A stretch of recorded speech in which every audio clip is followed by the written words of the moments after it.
मंगलम भगवान वीरो मंगलम गौतमो गणी मंगलम कुंद कुंदार्यो जैन धर्मोस्तु मंगलम सर्वमंगलमांगल्यम सर्वकल्याणकारकम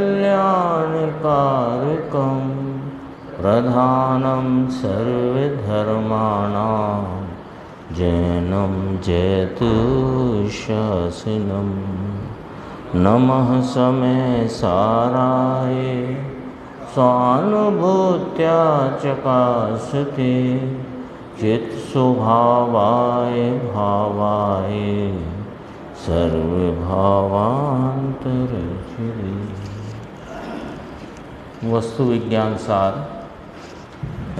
जिसमें महत्वपूर्ण विषयों के संबंध में पूज्य गुरुदेव श्री के प्रवचन के आधार से इसमें लेख रूपता या निबंध रूप में जो चर्चा आई है, उसमें अपना जो प्रकरण चल रहा है वस्तु के सामान्य और विशेष अंश की द्वारा, इसमें सामान्य और विशेष अंश की सिद्धि करके वस्तु का भाव सिद्ध किया। तो ये जय धवल के आधार से चर्चा ली है। श्रुत पंचमी का पर्व है, उसके दिन ही गुरुदेव ने जय धवल की चर्चा यहाँ दो बातें कहा भी कि आज दो बातें कहना है। एक तो ये कि ज्ञान इंद्रियों के अवलंबन से नहीं होता। दूसरी बात ये कि जो वर्तमान ज्ञान का परिणाम अपने सामान्य का अवलंबन लेकर जो मत शुद्ध ज्ञान सम्यक ज्ञान रूप परिणत हुआ, उसमें केवल ज्ञान की प्रतीति आ गई। और उस केवल ज्ञान की प्रतीति, तो इसको यहाँ केवल ज्ञान को अंशी कहा और सम्यक मत ज्ञान शुद्ध ज्ञान रूप जो परिणमन है उसे उसका अंश कहा। तो केवल ज्ञान अंशी है और सम्यक ज्ञान उसका अंश है। तो ऐसे अंश में अंशी नाम केवल ज्ञान की प्रतीति आ गई, ये बात कही। और साथ ही ये भी कहा कि वह समझो कि प्रत्यक्ष हो गया, केवल ज्ञान वहाँ प्रत्यक्ष हो गया। कैसे? क्योंकि अपने सर्वज्ञत्व स्वभाव का निर्णय हुआ, उसकी प्रतीति में केवल ज्ञान भी प्रत्यक्ष हो गया। हाँ, तो उसको भी प्रत्यक्ष कहा। कल अपन ने जहाँ तक अपनी बात आई थी तो उसमें कहाँ ये इधर था, हाँ 116 पेज से लेते, देखो 98 होगा गुजराती का। प्रश्न है कि वर्तमान अंश में पूर्ण प्रत्यक्ष कैसे हो जाता है। वर्तमान तो सम्यक ज्ञान का अंश रूप भाव है, इसमें पूर्ण प्रत्यक्ष कैसे हो जाता है। तो कहा जहाँ विशेष को यानी वर्तमान उपयोग को पर का अवलंबन नहीं रहता और अपने सामान्य स्वभाव का अवलंबन रहता है, वहाँ पूर्ण यानी केवल ज्ञान, यहाँ पूर्ण का अर्थ है केवल ज्ञान, तो वहाँ पूर्ण ज्ञान यानी केवल ज्ञान प्रत्यक्ष होता है। कैसे? कि जहाँ निमित्त अथवा विकार रहित मात्र सामान्य स्वभाव का अवलंबन है, वहाँ विशेष यानी वर्तमान ज्ञान का अंश वह प्रत्यक्ष ही होता है। अंश में पूर्ण प्रत्यक्ष होता है। कैसे? इसका लॉजिक बताते हैं कि यदि अंश में पूर्ण प्रत्यक्ष ना हो तो अंश ही सिद्ध नहीं होगा। इसका एक बहुत अच्छा दृष्टांत आने वाला है, इसी बात को लॉजिक को सिद्ध करने के लिए। कहा कि यदि अंश में पूर्ण प्रत्यक्ष ना हो तो अंश ही सिद्ध नहीं होगा। यानी सम्यक ज्ञान रूप परिणमित वह अल्प ज्ञान रूप परिणति में अल्प ज्ञान है ना, मतिशुद्ध ज्ञान अल्प ज्ञान रूप विकास है। वो उस अल्प ज्ञान रूप विकास के सम्यक परिणमन में यदि अंशी प्रत्यक्ष न हुआ तो अंश सिद्ध नहीं होगा। कैसे कि ये किसका अंश है, तो वो किसका अंश है कि ये केवल ज्ञान का अंश है। सम्यक ज्ञान केवल ज्ञान का अंश है, क्योंकि यही सम्यक ज्ञान बढ़कर केवल ज्ञान रूप प्रत्यक्ष परिपूर्ण विकास को प्राप्त होता है। तो केवल ज्ञान का अंश है। तो केवल ज्ञान यदि प्रत्यक्ष न मानोगे अंश में, तो फिर अंश सिद्ध नहीं होगा। हाँ, दृष्टांत दिया यहाँ पर आगे हैं। सामान्य ज्ञान और केवल ज्ञान, देखो कल अपन ने बात की थी, दोबारा करते हैं। एक अपना ज्ञान सामान्य स्वरूप अव्यक्त भाव, और एक अल्प व्यक्त रूप मत शुद्ध ज्ञान का भाव, एक पूर्ण व्यक्त रूप केवल ज्ञान का भाव। तीन भाव हैं यहाँ नक्शे में, तीन लो। तो जो अल्प व्यक्त रूप अपनी वर्तमान ज्ञान की दशा ने निमित्त आदि रागादि भाव और पर्याय भाव का भी लक्ष्य छोड़कर एक सामान्य स्वरूप अव्यक्त भाव का आलम्बन लिया, तो परिणति में अल्प विकास रूप परिणति में वह सम्यक ज्ञान आदि अनेक गुण अनंत गुणों के निर्मल भाव प्रकट हो गए। ये अल्प व्यक्तता है। अब ये अल्प व्यक्तता अंश रूप है, पर ये किसका अंश कि पूर्ण व्यक्तता का अंश, पूर्ण व्यक्तता का अंश है वो। ये यहाँ सामान्य का अंश है, वो नहीं लेना। सामान्य का आलम्बन लेकर जो सम्यक ज्ञान रूप परिणमन हुआ, वो सम्यक ज्ञान किसका अंश है कि पूर्ण ज्ञान का अंश है। उसमें जो श्रद्धा का भाव वो भी पूर्ण है, और सामान्य अवलोकन रूप दर्शन उपयोग वो भी सर्वदर्शित्व उसमें उसका अंश है। सर्वदर्शित्व शक्तियों से भी कल घटाया था ना कि सर्वज्ञत्व का अंश प्रकट हो गया, सर्वदर्शित्व का अंश प्रकट हो गया। आता है ना 47 शक्तियों में, एक ज्ञप्ति मात्र भाव में अंतःपातनी अनंत शक्तियाँ उसमें उछलती हैं। तो अनंत शक्तियों में सर्वज्ञत्व शक्ति, सर्वदर्शित शक्ति, सुख शक्ति, प्रभुत्व शक्ति, विभुत्व शक्ति, असंकुचित विकासत्व शक्ति, परिणामकत्व शक्ति, अगुरु लघुत्व शक्ति, ऐसी अनंत शक्तियाँ वो एक स्वरूप के आलम्बन लेने वाली अल्प विकास रूप व्यक्त पर्याय में वो सर्व शक्तियों का अंश प्रकट हुआ। तो वो केवल ज्ञान का भी अंश प्रकट हुआ वहाँ पर। अब ये अंश सिद्ध कब हुए? ये केवल ज्ञान का अंश है। सम्यक ज्ञान किसका अंश है? केवल ज्ञान का अंश है। तो केवल ज्ञान की यदि वहाँ प्रतीति नहीं, केवल ज्ञान रूप भाव की जब प्रतीति प्रत्यक्षता नहीं, तो फिर ये अंश ही सिद्ध नहीं होगा। किसका अंश? सामान्य माने यहाँ सामान्य को स्वीकार करके केवल ज्ञान रूप विशेष, परिपूर्ण विशेष, वो भी विशेष है, वो सामान्य नहीं है, वो विशेष है। सम्यक ज्ञान विशेष और केवल ज्ञान विशेष, उसको देखना जरा। यहाँ आगे दृष्टांत में बहुत अच्छा आने वाला है अगले ही पेज पे। ये तभी निश्चय हो सकता है जब अंशी प्रत्यक्ष हो। अंशी नाम केवल ज्ञान, केवल ज्ञान सम्यक ज्ञान में अपनी प्रत्यक्षता से वो प्रकट हुआ है। अंश है, पर अंशी का अंश है, अंशी का अंश है। हाँ, तो जैसा अल्प है वैसा ही पूर्ण होगा। ये बात पूर्ण के आधार पे कही कि जैसा पूर्ण है उसी का ये अल्प है। पूर्णता के आधार से इसको अंश कहेंगे ना। ये अंश ही बढ़कर पूर्ण भाव को प्रकट होगा। ये बात अपन ने अभी वर्तमान व्यक्त अवस्था की तरफ से कही, लेकिन ये वर्तमान व्यक्त अवस्था की बात कही किसके आधार से कि वो पूर्णता का ही अंश है। ये प्रतीति, ये प्रत्यक्षता अभी सम्यक मति शुद्ध ज्ञान में हो गई। ये बात इसमें रखी गई धवल में। देखो ये तभी निश्चय हो सकता है जब अंशी प्रत्यक्ष हो। अंशी यानी पूर्ण, पूर्ण माने केवल ज्ञान, वो प्रत्यक्ष ना हो तो अंश भी सिद्ध नहीं हो सकता। इसको देखो अपन ने कल भी पढ़ा था, आज फिर पढ़ते हैं। मति ज्ञान और श्रुत ज्ञान भी जब स्वयं सन्मुख होते हैं तब प्रत्यक्ष हैं। मति ज्ञान और श्रुत ज्ञान को जो परोक्ष कहा, ये तो पर को जानते समय इंद्रिय का निमित्त है, इस अपेक्षा से कहा गया है।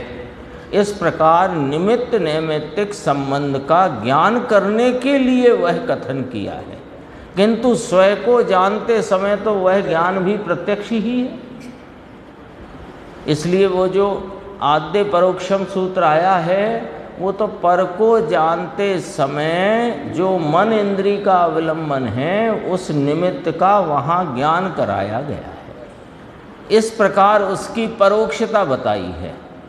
लेकिन है तो जब स्वरूप का आलम्बन लेता वह मति श्रुत ज्ञान, वो प्रत्यक्ष ही है। हाँ,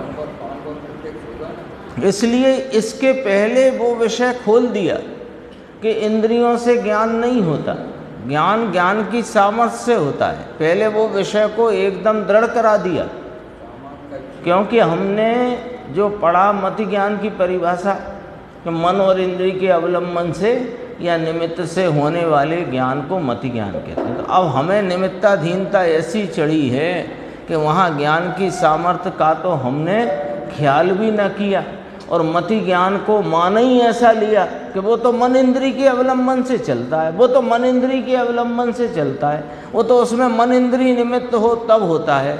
कईयों ने तो प्रश्न ये भी पूछा कि जब जिसमें मन और इंद्रिय निमित्त पड़ता है, ऐसे मति ज्ञान में अतीन्द्रिय आत्मा कैसे जानने में आएगा जो मन इंद्रिय का विषय ही नहीं। हाँ, तो ये परिभाषा बाद में स्वतंत्रता की सिद्धि करते रखी, नहीं तो आगम में सामान्य परिभाषा वो ही चली आई है।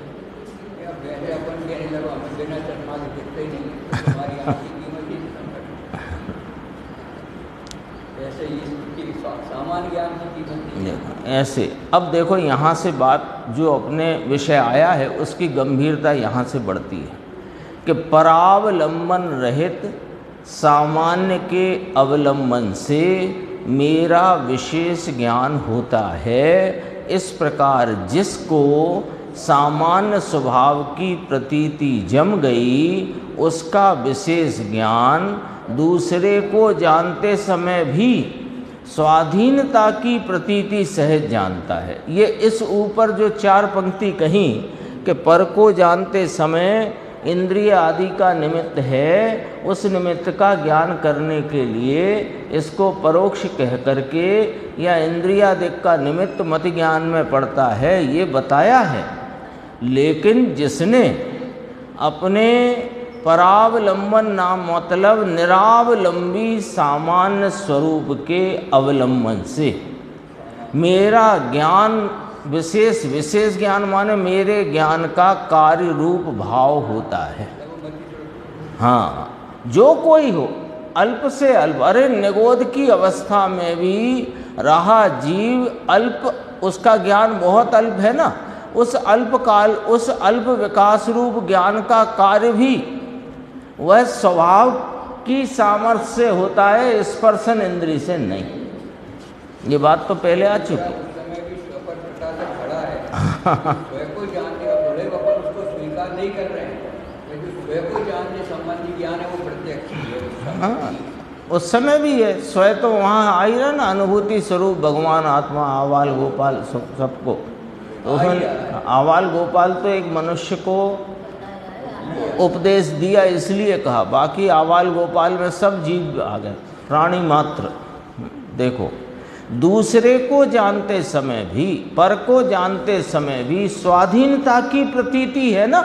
जिसने अपने निरावलंबी आत्मस्वरूप को दृष्टि में लिया है, उसका आलम्बन लेकर उसकी प्रतीति की है, उसको यह बात का विश्वास प्रतीति श्रद्धा है कि मेरा ज्ञान तो स्वाधीन ही है। पर को जानते हुए भी वो पर का अवलंबन नहीं मानता। ही है। ज्ञान का ही परिणमन है, ज्ञान की सामर्थ्य का ही भाव है, न ज्ञेय का है न ज्ञेय इंद्रियों का है। अब देखो यहाँ से वो दृष्टांत आता बहुत गजब का है। जिस ज्ञान में यह निश्चय किया कि यह खंबे का एक छोर है, तो उस ज्ञान में सारा खंबा ध्यान में आ ही गया कि नहीं, ध्यान नाम ख्याल में आ गया कि नहीं आ गया। तो हाँ, जहाँ यह निश्चय किया कि यह पृष्ठ समय सार का है, तो वहाँ इस प्रकार ज्ञान के निर्णय में पूर्ण भी आ गया और अंश भी आ गया। क्योंकि यदि ये पृष्ठ समय सार का है, बिना समय सार का निर्णय किए बिना ये पृष्ठ समय सार का है, ये कैसे निर्णय हो? गजब का दृष्टांत है, समझना इसको। जिस प्रकार यह समय सार का पृष्ठ है, यह कहने पर यह भी निश्चय हो गया कि उसके आगे पीछे के सभी पृष्ठ किसी अन्य ग्रंथ के नहीं हैं, किंतु समय सार के ही हैं। इस प्रकार सारा ग्रंथ ध्यान में, ख्याल में, प्रतीति में, विश्वास में आ जाता है। सारे ग्रंथ को ध्यान में लिए बिना यह निश्चय नहीं हो सकता। अब देखो, सारे ग्रंथ को ध्यान में, ख्याल में लिए बिना यह निश्चय नहीं हो सकता कि ये पृष्ठ उस ग्रंथ का है। है ना? अब पहले ग्रंथ का जो पुस्तक है 500-800 पेज की, उस ग्रंथ का पहले ये निर्णय किया, ख्याल में लिया कि ये समय सार है। फिर उसका जो खोलकर पृष्ठ देखा तो ये पृष्ठ समय सार का है। ये बात ये कब खड़ी होगी कि जब समय सार ग्रंथ है, ऐसा निर्णय किया। ये समय सार ग्रंथ है ऐसा निर्णय किए बिना ये पृष्ठ समय सार ग्रंथ का है ऐसा निर्णय कैसे करोगे? तो जो अपने वर्तमान मत शुद्ध ज्ञान के उपयोग दशा में जो सामान्य स्वभाव के आलम्बन लेकर के जो सम्यक ज्ञान प्रकट हुआ, उस प्रकट सम्यक ज्ञान में केवल ज्ञान का निर्णय है, केवल ज्ञान की प्रतीति है। क्योंकि ये केवल ज्ञान का अंश है, ये निर्णय बिना केवल ज्ञान के आधार के कैसे करोगे? बहुत लॉजिक गजब का है। इसी प्रकार यह मति ज्ञान उस केवल ज्ञान का अंश है। इस प्रकार केवल ज्ञान लक्ष्य में आए बिना यह निश्चित नहीं हो सकता कि यह सम्यक ज्ञान केवल ज्ञान का अंश है। यदि कोई कहे, अब और थोड़ा देखना, यदि कोई कहे कि ज्ञान के अप्रगट अन्य अंश तो अभी शेष है ना, क्योंकि अभी जो अल्प मत शुद्ध ज्ञान है वो अल्प है ना, तो अल्प है हमने मान लिया, यहाँ तक बात स्वीकार कर ली कि वह केवल ज्ञान का अंश है। पर केवल ज्ञान अंशी है, पूर्ण है, उसका ये अंश है, इसका मतलब अभी अप्रगट अंश शेष हैं। अभी प्रश्नकार ने ऐसा प्रश्न किया। हाँ, लेकिन वो उसका प्रश्नकार का प्रश्न है कि आप कह रहे हो कि ये केवल ज्ञान तो पूर्ण ज्ञान है, वो तो अंशी है, वो अंशी का यह सम्यक ज्ञान अंश है, तो इस सम्यक ज्ञान में अभी अप्रगट अन्य अंश शेष है ना, अप्रगट ये वो अभी प्रकट नहीं हुए, ये बात तो रही ना। तो उसका समाधान यह है कि यहाँ सारे अवयवी, अवयवी कहो अंशी कहो, पूर्ण की बात है, दूसरे अंशों की बात नहीं है। यहाँ पर अंश के साथ अंशी का अभेद बताया है ना। अन्य अंश जो अप्रगट है उनकी बात यहाँ नहीं ली है। यहाँ तो जो अंश प्रकट हुआ है वो अंशी के साथ अभेद रहकर प्रकट हुआ है, क्योंकि वो अंशी का अंश है। जैसे अभी भाई साहब ने वो खंबे वाले दृष्टांत को लिया ना, उसको लो, चाहे समय सार ग्रंथ के दृष्टांत को लो, तो कहा कि जो पन्ना खुला नहीं है, तो जो पन्ना नहीं खुला उसकी बात नहीं करते, पर जो पन्ना खुला हुआ है वो समय सार का ही है, वो उस समय सार ग्रंथ से अभेद है कि नहीं है, कि अलग है, अभेद है। जो पन्ना नहीं खुला उसकी बात यहाँ नहीं करते। उसका प्रश्न समझ में आया ना, कि अभी सम्यक ज्ञान में अंश रूप प्रकटता है। मान लो केवल ज्ञान 100 है, मान लो, समझना ना, उसके प्रश्न को समझना। केवल ज्ञान 100 है और सम्यक ज्ञान 2 है, तो अभी 98 अंश तो अप्रकट है ना, तो फिर इसका मतलब वो पूर्ण का प्रत्यक्षपना और पूर्ण की प्रतीति कैसे हुई, उसका प्रश्न है। अरे अब इसका समाधान कि वो जो 2 है वो 200 का ही 2 है ना, जो 98 अभी शेष है, बाकी हैं, उनकी बात छोड़ दो, पर जो 2 है वो 100 का ही 2 है कि नहीं है। तो वो जो 2 है वो अपने 100 के साथ अभेद है, वो 2 अंश 100 का ही अंश है। अब इसको पुस्तक के उदाहरण से अपन ने देखा कि जो पृष्ठ खुला है, मान लो 97 नंबर का या 4 नंबर का पृष्ठ खुला है, तो 4 नंबर का खुला है और 800 पृष्ठ अभी बाकी है, तो वे 800 भले बाकी हैं, उनकी बात नहीं करते हैं, पर ये चौथे नंबर का पृष्ठ तो समय सार ग्रंथ के साथ अभेद है कि नहीं है, तो उसी का पृष्ठ है कि नहीं है, ये वाला एंगल है। यहाँ पर अंश के साथ दूसरे अंशों की बात नहीं, यहाँ पर अंश के साथ अंशी का अभेद बताया है। पूर्ण ज्ञान लक्ष्य में ना हो तो ये ज्ञान का अंश है, ऐसा कहाँ से निश्चय किया? हाँ,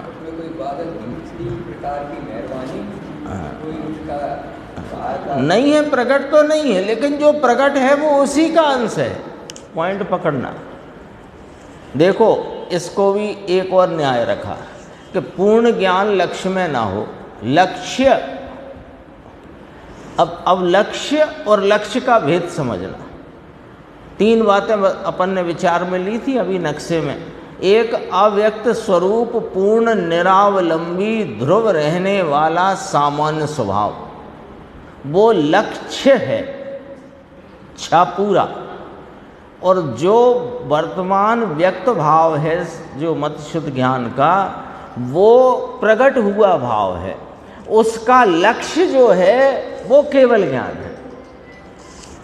है ना। पूर्णता के लक्ष्य से ही शुरुआत, वास्तविक शुरुआत है। ध्येय कहो, लक्ष्य कहो, तो वो लक्ष्य में ही नहीं है। ज्ञान सामान्य का आलम्बन लिया तो उसके पहले ज्ञान सामान्य का निर्णय किया कि नहीं किया है? अब देखो, हाँ, अभी जैसे प्रवचन सार की शैली लो, तो वहाँ पहले सम्यक ज्ञान अधिकार लिया, फिर सम्यक दर्शन लिया, फिर सम्यक चारित्र लिया, तो वहाँ ज्ञान स्वभाव को पहले नक्की कराया कि नहीं कराया? तो ज्ञान स्वभाव नक्की कराते हुए केवल ज्ञान की बात की कि नहीं की? तो केवल ज्ञान की बात की, फिर ज्ञेय तत्व प्रज्ञापन में आकर के आत्मा ज्ञान स्वरूप है, तो वो ज्ञान स्वरूपता में पूरा ज्ञान लेना कि अधूरा? लेकिन आलम्बन पर्याय का नहीं लेना। आलम्बन की वस्तु तो ध्रुव रूप है, वो सामान्य एक रूप है, और पूर्णता और अपूर्णता पर्याय के भेद हैं। लेकिन पूर्णता को यदि लक्ष्य में न लिया, टारगेट न किया, ध्येय रूप न किया, उसका विश्वास न किया, तो इस ज्ञान सामान्य के का अवलंबन ही नहीं है। और वो जो प्रगटा है मतिशुद्ध ज्ञान, वो उसका अंश है ही नहीं, यदि अंशी कोई नहीं। लक्ष्य में लिया है। ये ज्ञान का अंश है, ऐसा निश्चय कहाँ से किया? वर्तमान अंश के साथ अंशी अभिन्न है। अंशी नाम केवल ज्ञान, वर्तमान अंश वो सम्यक मतिशुद्ध ज्ञान। वर्तमान अंश में सारा अंशी अभेद रूप में लक्ष्य में आ गया है। इसलिए जीव यह प्रतीति करता है कि यह अंश, ये सम्यक ज्ञान रूपी अंश इस अंशी का है। वर्तमान अंश और पूर्ण अंशी का अभेद भाव है। वर्तमान अंश सम्यक ज्ञान और पूर्ण अंशी केवल ज्ञान, इसमें अभेद भाव है। यहाँ पर दूसरे अंश के भेदभाव की बात नहीं ली है, यानी विकास को प्राप्त होता हुआ जो भेदभाव पड़ता है ना, वो नहीं लेना है। जितना प्रगटा है वो किसका अंश प्रगटा है, ये लेना है। और जो अभी नहीं प्रगटे हैं, ऐसे अंश हैं, उनकी बात यहाँ नहीं ली है। अंशी में सब अंश आ गए। यहाँ पर मति ज्ञान और केवल ज्ञान का अभेद भाव बताया है। आ गई बात। अंशी का अर्थ यहाँ केवल ज्ञान है। मति ज्ञान अंश है और केवल ज्ञान अंशी है। अंश अंशी अभिन्न है, पृष्ठ और ग्रंथ अभिन्न है। इसलिए यह समझना चाहिए कि मति ज्ञान में केवल ज्ञान प्रत्यक्ष आ जाता है। बोलो, स्वाधीनता की प्रतीति में केवल ज्ञान है। अगला हेडिंग देखो। आचार्य भगवान ने आत्मा का स्वाधीन पूर्ण स्वभाव बताया है कि तू आत्मा है, तेरा ज्ञान स्वभाव है। उस ज्ञान स्वभाव की विशेष अवस्था तेरे सामान्य स्वभाव के अवलंबन से होती है। सामान्य स्वभाव के अवलंबन से विशेष रूप जो मति ज्ञान प्रकट हुआ है, वह पूर्ण केवल ज्ञान के साथ अभेद स्वभाव वाला है। क्या गजब की बात है ना। ये षटखंडागम में बात आई, आगम की शैली में ये बात रखी। बोलो और उसमें अध्यात्म खिल गया गुरुदेव की व्याख्या से। निमित्त और राग के अवलंबन से रहित सामान्य के अवलंबन वाला ज्ञान स्वाधीन स्वभाव वाला है, जिसके अंतर में यह बात जम जाती है, जिसका अंतर मन, अंतर हृदय, अंतर ज्ञान इस बात को स्वीकार कर लेता है कि यह सामान्य के अवलंबन, मेरा हर ज्ञान का विशेष मेरे सामान्य के अवलंबन से ही होता है, अन्य ज्ञेय निमित्तों के अवलंबन से नहीं। ऐसा निर्णय करते हुए जो निमित्त रागादिक और पर्याय भाव का लक्ष्य छोड़कर एक अपने अभेद सामान्य को लक्ष्य में लेता है, तो उसका जो परिणमन होता है उसमें और केवल ज्ञान में अभेदपना है। अपने को केवल ज्ञान से कम जिसके उसे केवल ज्ञान के बीच में कोई विघ्न नहीं आ सकता, विघ्न नहीं आ सकता। यह तीर्थंकर केवल ज्ञानी की वाणी केवल ज्ञान की घोषणा करती आई है। क्या गजब बात है। देखो, सामान्य स्वभाव के लक्ष्य से जो अंश प्रकट हुआ यानी सम्यक ज्ञान, उस अंश के साथ ही केवल ज्ञान यानी पूर्ण ज्ञान वो अभेद है। इस प्रकार केवल ज्ञान की बात यहाँ जय धवला में की गई है। हाँ, एक ही बात है।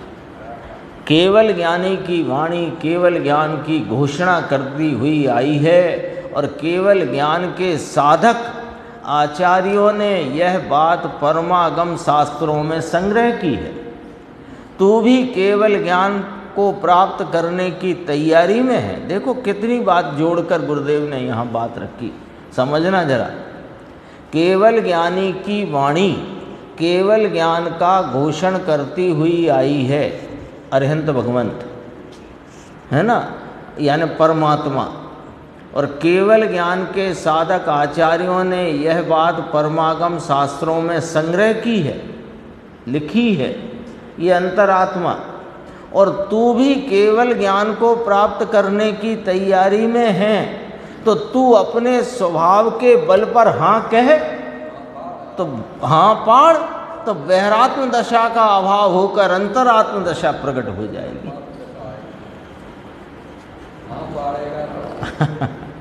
कितनी गजब की बात है। अभी अपने चल रहा था ना व्यवहार का सूक्ष्म पक्ष और उसके अभाव का उपाय। तब कहा कि ये सम्यक दर्शन यानी आत्म स्वरूप का संचेतन और प्रतीति, इसको जो कठिन समझता है उसको व्यवहार का सूक्ष्म पक्ष होने से उसको सम्यक दर्शन की प्राप्ति नहीं होती। हाँ नहीं पाड़ता। हम कहाँ से केवल ज्ञान को प्राप्त करने की तैयारी में है। मुनि राजों की बात ठीक है, आचार्य भगवंतों की बात ठीक है, गुरुदेव की बात ठीक है, हम क्यों? अरे तुम क्यों नहीं और हम क्यों नहीं? क्या तकलीफ है? क्या तकलीफ है? सर्वज्ञत्व सर्वदर्शित्व स्वभाव से भरपूर यह अपना ज्ञान सामान्य स्वरूप प्रति समय हाजरा हुजूर विद्यमान है, और इसे जो विशेष आलम्बन करे वो प्रति समय इसका होता हुआ विशेष, वो भी कभी छुट्टी पे जाता नहीं, हर समय हाजिर है। अब क्या है? अब हाँ कैसे कर दें? केवल ज्ञान हमें कैसे हो सकता है? तो तुम्हें नहीं हो सकता है यदि, तो ये ही तुम्हारी बाधा पड़ी हुई, और कोई बाधा है भी नहीं। बाधा कौन करे? कौन बाधा करेगा? कर्म बाधा कर नहीं सकते, वे तो अन्य द्रव्य है। निमित्त अन्य कोई कहते हो तो वे बाधा कर नहीं सकते। घर परिवार बाधा कर नहीं सकता, पैसा धेला संयोग ये बाधा कर नहीं सकते। बाधा तो तुमने खुद खड़ी करी है। कितनी जोरदारी की बात है, एकदम से ऐसा उछाला आए। देखो तू भी केवल ज्ञान को प्राप्त करने की तैयारी में है, तू अपने स्वभाव के बल पर हाँ कह, हमारे कहने से नहीं भैया, अपने स्वभाव के बल से। और अपने स्वभाव की प्रतीति के बिना पूर्ण प्रत्यक्ष का विश्वास जागृत नहीं होता। पूर्ण प्रत्यक्ष नाम केवल ज्ञान, आत्मा का ज्ञान स्वभाव स्वाधीन है, कभी भी बिना विशेष के ज्ञान नहीं होता। जिस समय विशेष में थोड़ा ज्ञान था वह अपने से ही था, और जो विशेष में, जिस विशेष में पूरा होता है वह भी अपने से ही होता है, उसमें किसी पर का कारण नहीं है। इस प्रकार जीव यदि ज्ञान स्वभाव की स्वाधीनता को जान ले और तो वह पर में न देखकर अपने में ही लक्ष्य करके पूर्ण का पुरुषार्थ करने लगे। फिर कहाँ जाएगा वो? जब एक बार पर निमित्तों का, रागादि का, पर्याय का लक्ष्य छोड़कर अपने सामान्य स्वरूप का आलम्बन लिया, अभी भले पुरुषार्थ ढीला पड़ता हो, उपयोग बाहर चला भी जाए, तो भी अब तो पुरुषार्थ जग गया ना।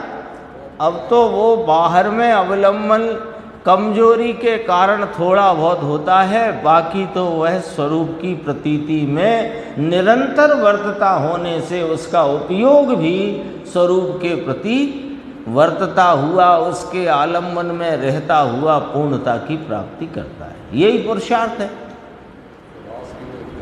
सामान्य किसी भी समय निर्विशेष नहीं होता, प्रत्येक समय सामान्य का विशेष कार्य तो होता ही है, चाहे जितना छोटा कार्य हो, वो तो भी वह सामान्य के परिणमन से होता है। देखो निगोद से लेकर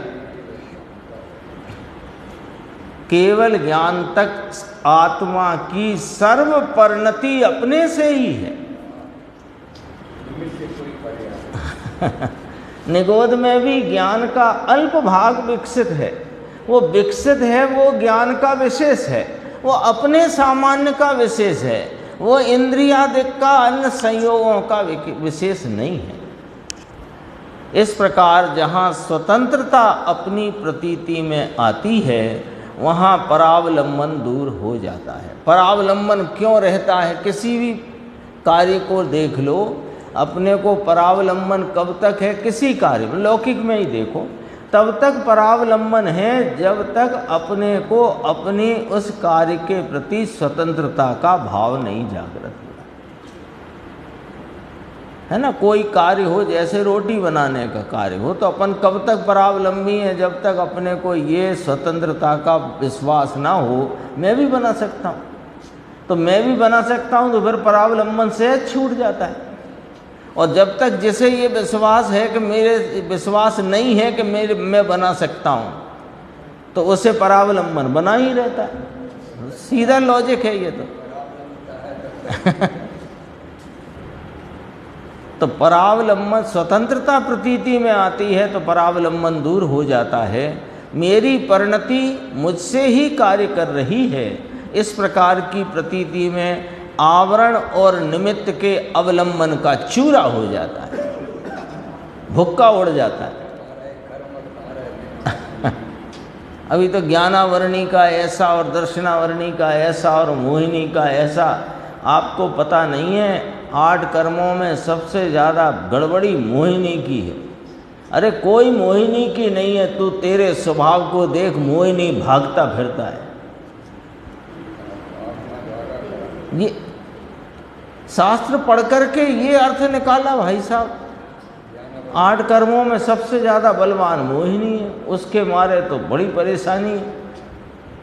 अरे उसके मारे परेशानी है कि तुमने अपनी स्वाधीन स्वभाव की सुध नहीं ली, इससे परेशानी है। एक बार अपने स्वाधीन स्वभाव का विश्वास कर देखो, इसी में लिखा मेरी प्रत्येक परिणति, अरे मेरा मिथ्यात्व भी मुझसे कार्य कर रहा है और मिथ्यात्व टलकर सम्यक्त का कार्य भी मुझसे ही होगा।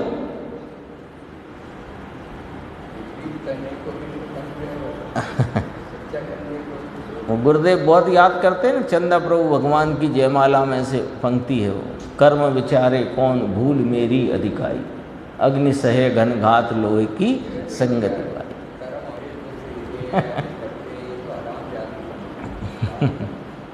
अपने स्वभाव की सुध लेते नहीं और कर्म पर आरोप करना, ये वास्तव में तो कलंक की बात है। आत्मा के अनंत गुण स्वाधीनतया कार्य करते हैं। कर्ता, भोक्ता, ग्राहकता, स्वामित्व इत्यादि अनंत गुणों की वर्तमान परिणति निमित्त और विकल्प के आश्रय बिना अपने आप ही प्रकट होती है।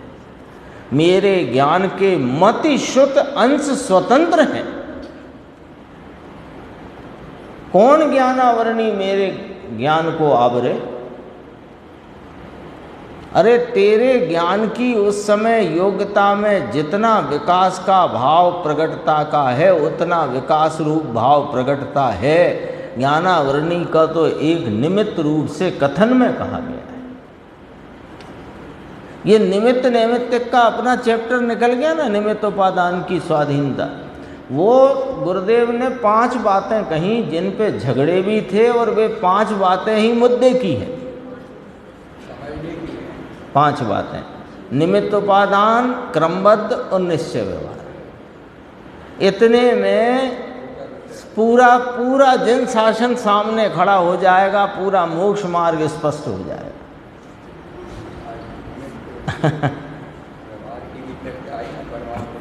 हाँ,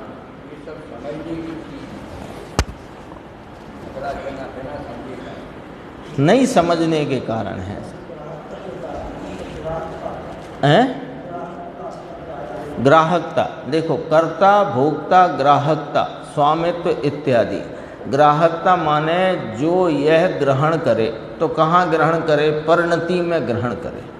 है ना, वो शुद्धता को, पवित्रता को, निर्मलता को ग्रहण करे तो परिणति में ग्रहण होती है ना, वस्तु तो पवित्र ही है। तो ग्राहकता माने ग्रहण करना, कर्ता भोक्ता ग्राहकता। और भी एक ग्राहकता का अर्थ है कि ज्ञेय संबंधी जानना, ग्रहण किया, तो जानने को भी ग्रहण करना कहते हैं। तो जो जानने में आया, भले परज्ञेय जानने में आया, तो परज्ञेय संबंधी ज्ञान का ग्रहण वो भी मेरे ही ज्ञान गुण की स्वाधीनता से होने वाला कार्य है। मेरी परिणति में पवित्रता का ग्रहण वो भी मेरी ही सामर्थ्य से होने वाला स्वाधीन कार्य है। ग्राह्य ग्राहकता, ग्राह्य माने ग्रहण करने योग्य, ग्राहकता माने ग्रहण करने का भाव। ग्राह्य माने क्या? ग्राह्य माने ग्रहण करने योग्य, और ग्राहकता माने ग्रहण करने का भाव, और ग्राहक माने जिसने ग्रहण किया।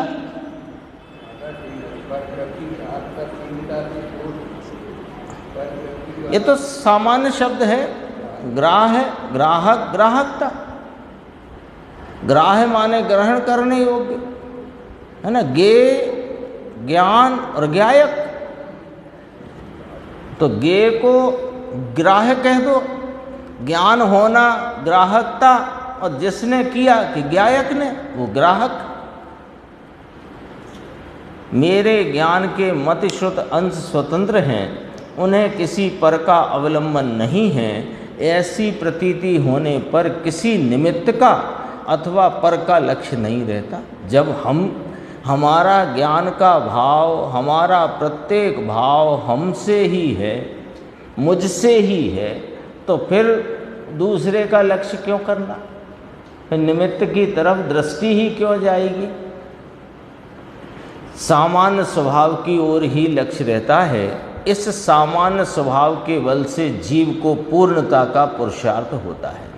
पहले पर के निमित्त से ज्ञान का होना माना था, तब वह ज्ञान पर लक्ष्य में रुक जाता था। पहले मानते थे कि ज्ञेयों से ज्ञान होता है, इंद्रियों से ज्ञान होता है, तो लक्ष्य कहाँ जाता था? ज्ञेयों पर और इंद्रियों पर, वहाँ रुक जाता था। किंतु स्वाधीन स्वभाव से ज्ञान होता है, ऐसी प्रतीति होने पर ज्ञान को कहीं भी रुकने का नहीं रहता।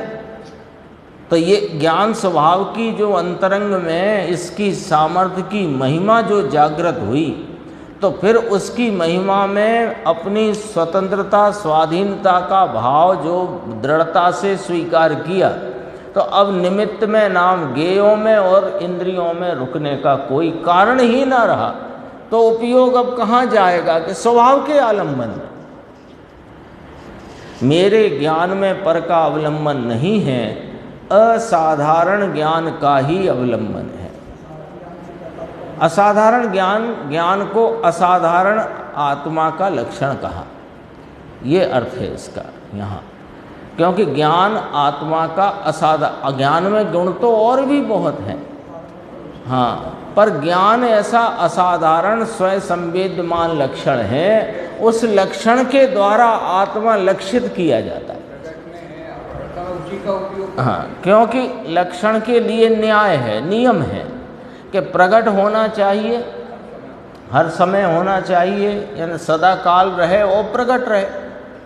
तो सुख गुण सदा काल तो है, लेकिन प्रकटता में दुख है, तो सुख को लक्षण न बनाया, है ना। चारित्र का भाव गुण तो त्रिकाल है, लेकिन परिणति में राग रूप विकारी भाव है, तो उसको भी लक्षण न बनाया। फिर लक्षण कौन है? कि असाधारण ज्ञान स्वयं संवेद्यमान लक्षण। स्वयं संवेद्यमान लक्षण क्यों कहा? कि ज्ञान ही बनाएगा लक्षण ज्ञान को, और उस लक्षण बनाने से अपने चैतन्य स्वरूप को जब लक्ष्य में लेता है, तो चैतन्य स्वरूप की अनंत गुणों की व्यक्तता का संवेदन भी ज्ञान ही करता है। इसलिए उसे स्वयं संवेद्यमान लक्षण कहा है। साधारण तो विशेष लक्षण हम असाधारण माने साधारण नहीं, तो साधारण नहीं है ये लक्षण, इसलिए असाधारण कहा।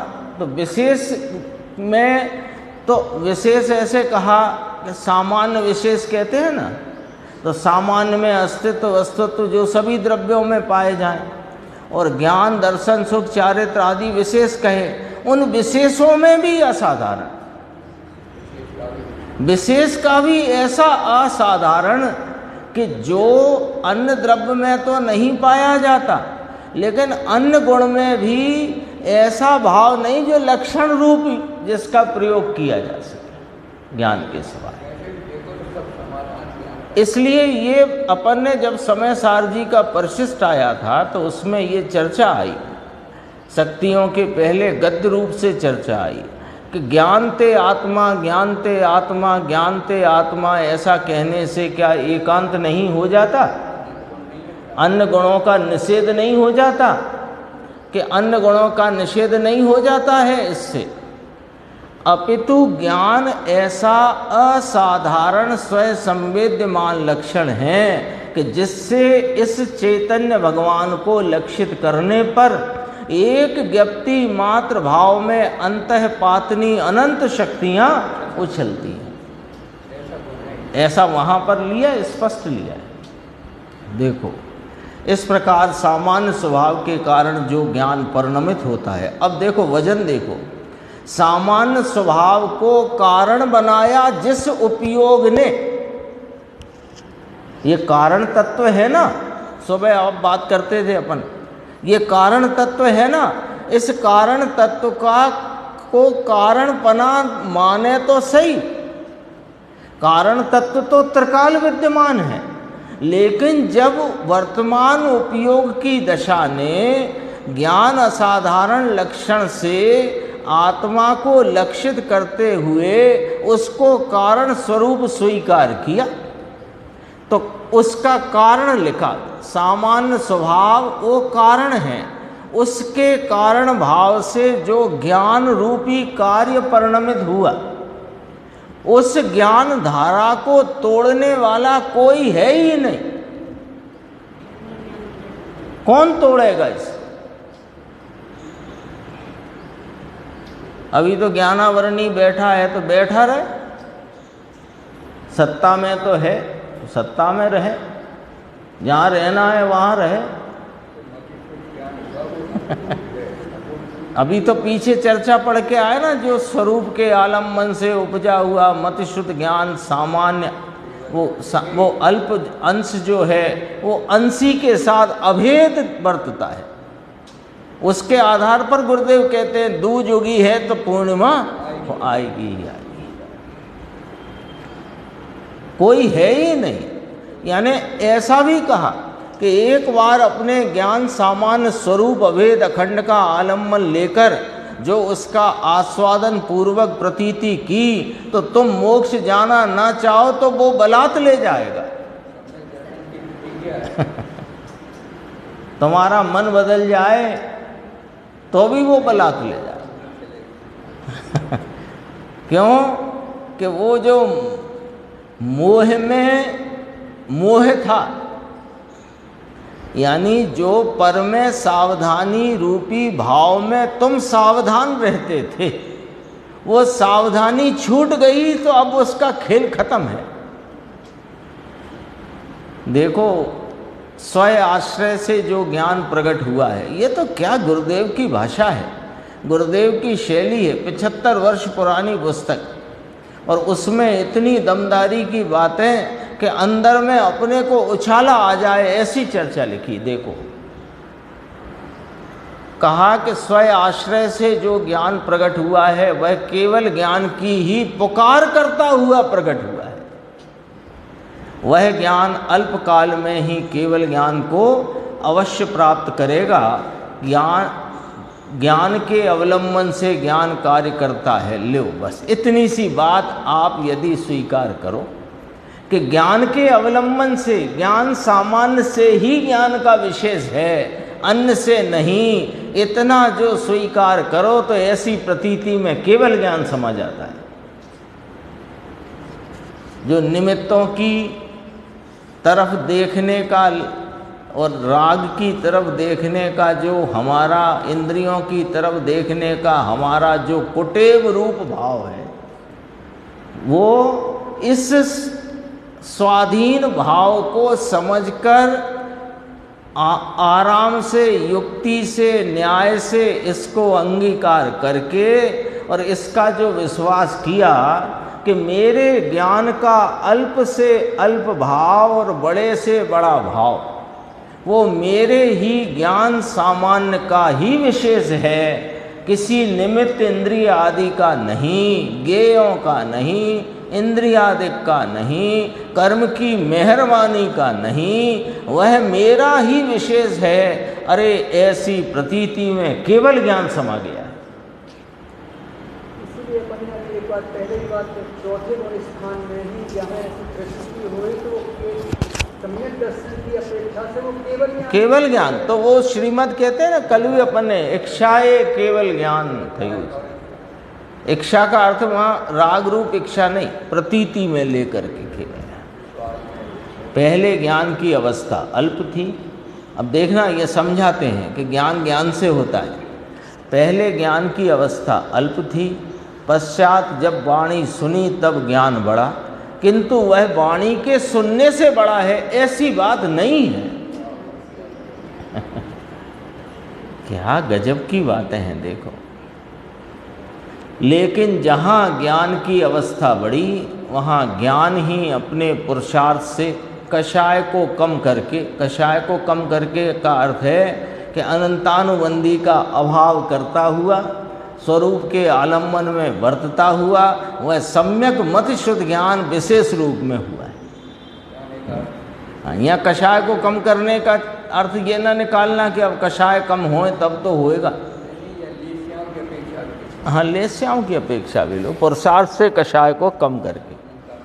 अनंतानुबंधी तो गई ना, अरे स्वरूप के आलम्बन मात्र में उसका तो चूरा हो जाता है, अनंतानुबंधी रहती नहीं। अर्थात अपने कारण से ही ज्ञान हुआ है ऐसी प्रतीति होने पर स्वतंत्र ज्ञान स्वभाव के बल से पूर्ण ज्ञान का पुरुषार्थ होता है। ज्ञानियों को स्वतंत्र ज्ञान स्वभाव की प्रतीति के बल से वर्तमान अल्प दशा में भी केवल ज्ञान प्रत्यक्ष है, केवल ज्ञान प्रतीति में आ गया है।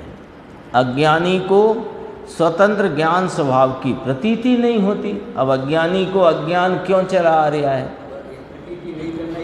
एक अपने ज्ञान स्वभाव की प्रतीति नहीं करने से, अथवा आया था ना अपने परसों आया था वो जो परमात्म प्रकाश के प्रवचन में 17वीं गाथा के संदर्भ से गुरुदेव ने स्वपर प्रकाशक की बात की कि यह आत्मा सबको अनुभव में आ रहा है, तो स्वय तो प्रकाशता ही है, और स्वय पर प्रकाशक स्वभाव वास्तव में स्वय प्रकाशक पने वर्तता है।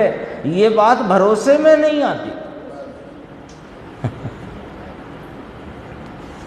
अज्ञानी को स्वतंत्र ज्ञान स्वभाव की प्रतीति नहीं होती, इसलिए उसे यह ज्ञान नहीं होता कि पूरी अवस्था कैसी होती है, तथा उसे पूर्ण शक्ति की भी प्रतीति नहीं होती। अनेक प्रकार के निमित्त बदलते जाते हैं और उसने निमित्त का अवलंबन माना है, इसलिए उसको निमित्त का ही लक्ष्य बना रहता है। निमित्त तो बदलते जाते हैं, निमित्त नाम संयोग में रहे पदार्थ बदलते जाते हैं, ज्ञेय बदलते जाते हैं, तथा स्वतंत्र ज्ञान की प्रत्यक्षता की श्रद्धा उसको जमती नहीं है। मेरा वर्तमान मुझसे होता है, मेरी शक्ति पूर्ण है, और इस पूर्ण शक्ति के आश्रय रूप पुरुषार्थ के द्वारा पूर्ण ज्ञान प्रकट होता है। देखो आगे 3 आ गए, अल्प व्यक्तता, अल्प निर्मल व्यक्तता, पूर्ण व्यक्तता और अव्यक्त स्वरूप अपना ध्येय रूप भाव। 3 आए इसमें। देखो, मेरा वर्तमान मुझसे होता है, मेरी शक्ति पूर्ण है, मैं त्रिकाल शक्ति स्वरूप, अनंत वैभव स्वरूप, अनादि अनंत ध्रुव स्वरूप वस्तु तत्व हूँ। ऐसी पूर्ण शक्ति के आश्रय रूप पुरुषार्थ के द्वारा पूर्ण ज्ञान प्रकट होता है। ज्ञानी को इस प्रकार की प्रतीति है। जिस ज्ञान के अंश से ज्ञान स्वभाव की प्रतीति की, वह ज्ञान केवल ज्ञान को प्रत्यक्ष करता हुआ प्रकट हुआ है। इस प्रकार सामान्य ज्ञान स्वभाव की प्रतीति करने पर पूर्ण को लक्ष्य में लेता हुआ जो विशेष ज्ञान प्रकट हुआ है, वह बीच के भेद को, यानी मति और केवल ज्ञान के बीच के भेद को उड़ाता हुआ, कितनी गजब की देखो व्याख्या की शैली, देखो क्या कहते हैं। सामान्य ज्ञान स्वभाव की प्रतीति करने पर अपने ध्रुव स्वभाव को प्रतीति में लेने पर, तो वो प्रतीति में लिया है ध्रुव स्वभाव, और ध्रुव स्वभाव का जो परिपूर्ण भाव है उसको लक्ष्य में लिया है। लक्ष्य में लिया है पूर्णता का भाव, और लक्ष्य में लिया है ज्ञान स्वभाव।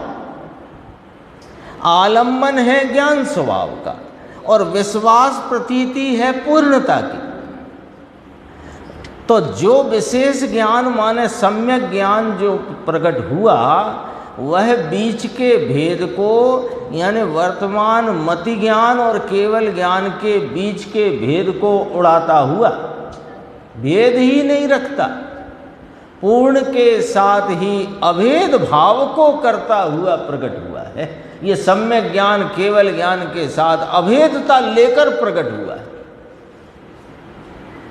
बीच में एक भी भव नहीं है, ज्ञान में अवतार कैसा। केवल ज्ञान की प्रतीति में भव का निषेध है। अभी एकदम तो नहीं होगा, अभी पंचम काल है, भरत क्षेत्र है, 2-4 भव तो होंगे। अरे भव होंगे, ये ज्ञान के गे मात्र हैं। श्रद्धा में तो अभी के अभी पूर्ण स्वरूपता है।